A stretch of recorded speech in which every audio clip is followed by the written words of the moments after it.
हे कट्टर मुसलमान आधी आहेत, नंतर ते शिया असतील, सुन्नी असतील, देवबंद असतील, आणखीन कुठले तरी चाकबंद असतील, कोणी असतील, मग उरले सुरले तर ते भारतीय असतात. कारण भारतीय आधार कार्डाच्या जोरावर यांना मोफत मेडिकल फॅसिलिटीज मिळतात. भारतीय रेशन कार्डावरच यांना मोफत डाळ, तांदूळ, साखर मिळते. आनंदाचा शिधाही मिळतो आमच्याकडे. यांचं भारतीयत्व हे फक्त सुविधांसाठीच असतं. 15 ऑगस्ट 26 जानेवारीला यांचा ऊर अभिमानानं भरून येत नाही, पण आयातुल्ला गेला म्हणून तोच ऊर बडवला मात्र जातो.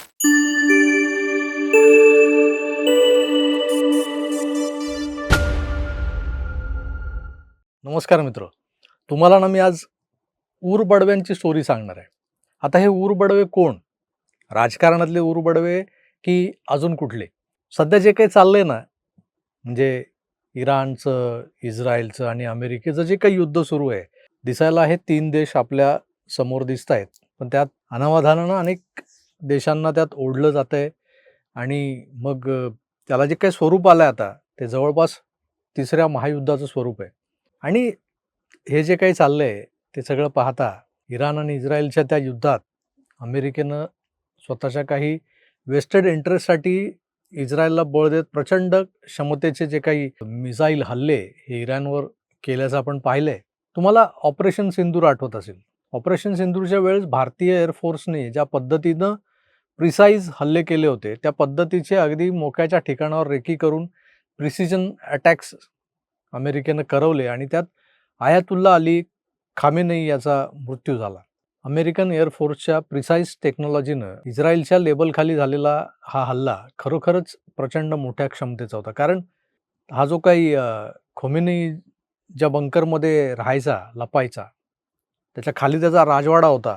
त्या बंकरच्या आत तो उद्ध्वस्त करणं हे अशक्यप्राय होतं.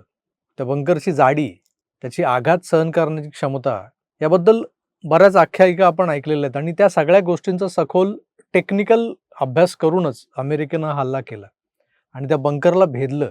नुसतं भेदलंच नाही तर आरपार ते मिसाईल गेलं आणि जो काही विध्वंस झाला त्यात ज्याला मारायचं होतं, जे सावज होतं, ते सावज टिपलं गेलंय. आता झालंय काय, आयातुल्ला खोमेनी हा मेला तिकडे इराणमध्ये, पण त्या आयातुल्लाची जी लेकरं आहेत, जी इकडं भारतात आहेत, त्यांनी बोकांड पसरलं ना राव. हमारा बाबा गया, ते तो दयावान सिनेमा नाही का, त्यात ते पोरगं बोलतं, नमस्ते मेरा बाबा मर गया। नमस्ते मेरा बाबा मर गया। हैं? मर गया बात कौन आया? आता तुम्हाला एक क्लिप दाखवतो, ती आधी बघा. त्या क्लिपमधल्या ज्या काही मंडळींच्या भावना ज्या व्यक्त होत आहेत, ज्या पद्धतीचं सगळं जे आकांडतांडव सुरू आहे, ते आधी बघून घ्या, मग आपण बोलूया. अपने खामेनेई रहबर को जिनको धोखे से मारा गया, जिनकी नस्लों में गद्दारी है, जिनकी नस्लों में धोखेबाजी है, उन्होंने धोखे से मारा मेरे खामेनेई को। खामेनेई मेरा शेर था, शेर। कल भी शेर था, आज भी शेर है, कयामत तक शेर रहेगा। एक खामेनेई मरेगा, 1000 खामेनेई ऊपर। हम माँ ने बेटे जने हैं कुर्बानियां देने के लिए।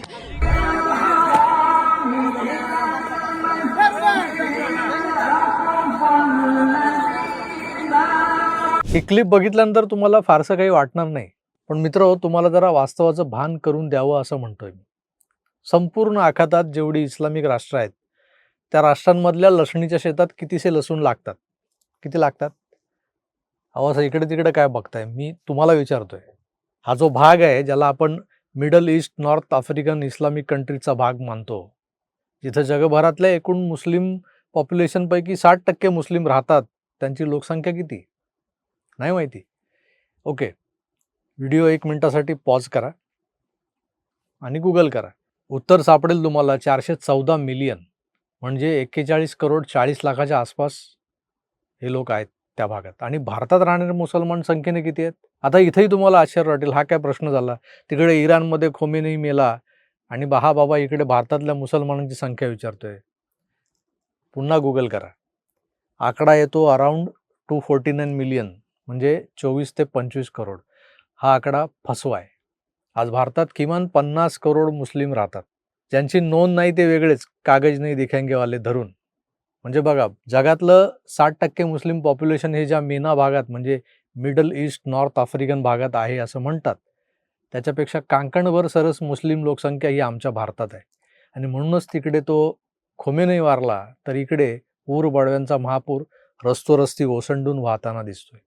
हे ऊर बडवे आज हिंदुस्थानात गपगुमान राहत आहेत, कारण संपूर्ण आखात हे सत्ता संघर्षानं पेटलंय. ज्याला आपण खलिफा, यांचा खलिफा जो असतो, त्या खलिफाचं राज किंवा खलिफा राजवट, खिलाफत, ती कुठे आहे तर टर्की, मग टर्कीच्या शेजारचं हे इराण, मिस्र ज्याला म्हणतो आपण, ते सगळं, हा सगळा जो भाग आहे तिकडं का नाही बरं हे लोक जाऊन राहत? तर तुम्ही जर नीट बघितलं तर हे जे संपूर्ण आखात आहे ते सत्ता संघर्षानं पेटलंय. आफ्रिका तर उपाशीच आहे. त्यात अफगाणिस्तान, पाकिस्तान हे देशही भिकेला लागलेत, पीठ मागे झालेत. बांगलादेशही धुमसतोय. आज सुखानं 2 घास जर कुठे खाता येतात तर ते या हिंदुस्थानातल्या महानगरामध्ये. ही महानगरं कुठली, मग ते मुंबई असो, दिल्ली असो, कलकत्ता असो, चेन्नई असो.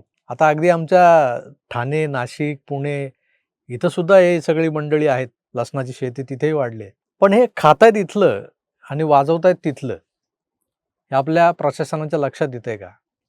आज खोमेनीच्या निधनानंतर हे लोक एवढे आक्रंदित झालेत, त्यांच्या डोळ्यांमधून घळघळा पाणी वाहतंय, छाती पिटून पिटून लालेलाल झाली आहे.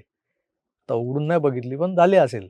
तर यामागचं कारण एकच आहे, यांच्यातली कट्टर धार्मिकता. हे कट्टर मुसलमान, आधी आहेत, नंतर ते शिया असतील, सुन्नी असतील, देवबंद असतील, आणखीन कुठले तरी चाकबंद असतील, कोणी असतील. मग उरले सुरले तर ते भारतीय असतात. कारण भारतीय आधार कार्डाच्या जोरावर यांना मोफत मेडिकल फॅसिलिटीज मिळतात. भारतीय रेशन कार्डावरच यांना मोफत डाळ, तांदूळ, साखर मिळते. आनंदाचा शिधाही मिळतो आमच्याकडे. यांचं भारतीयत्व हे फक्त सुविधांसाठीच असतं. 15 ऑगस्ट, 26 जानेवारीला यांचा ऊर अभिमानानं भरून येत नाही, पण आयातुल्ला गेला म्हणून तोच ऊर बडवला मात्र जातो. मित्रहो, उद्या हे युद्धाचं लोण आशियापर्यंत आलं आणि त्यात भारताला जर ओढलं गेलं तर विचार करा, हे ऊर बडवे कोणाच्या बाजूने उभं राहतील? देशाच्या सीमा सिक्युअर करायला सैनिक सीमेवर लढतायत आपले, ते लढतीलही तिकडे. पण तुमच्या शहरात, गल्लीबोळात, मोहल्ल्यांमध्ये जो इस्लामिक कट्टर पंथ जोपासला जातोय, त्या फौजेला कोण आवारणार? ही जी काही तालिबानी फौज आहे, ती जर अशा प्रसंगी जर बाहेर उसळून आली, जी आता रस्तोरस्ती दिसते आपल्याला ऊर बडवत, त्यांना कोण आवरणार? सरकारने या ऊर बडव्यांकडे गांभीर्यानं पाहायला हवं, एवढंच सांगायचं होतं. बाकी त्या आयातुल्ला खोमेनीला अल्लाह जन्नत नसीब करे. धन्यवाद. नमस्कार.